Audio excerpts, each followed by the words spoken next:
Bike বেপরোয়াভাবে নিউটনের দিক থেকে উইপ্রো ব্রিজ হয়ে বাইপাসের দিকে যাচ্ছিল। ব্রিজ থেকে নামার মুখে নিয়ন্ত্রণ হারিয়ে ড্রাইভারে ধাক্কা মারে বাইকটি।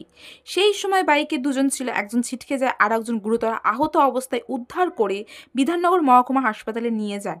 সেখানে চিকিৎসকরা তাকে মৃত বলে ঘোষণা করে। দুর্ঘটনাটা কি করে ঘটলো তা খতিয়ে দেখছে ইলেকট্রনিক কমপ্লেক্স থানার পুলিশ। মৃত যুবকের নাম নেহার বর্মা, যার বাড়ি বৃন্দাবন গার্ডেনে, বয়স আনুমানিক 26 বছর।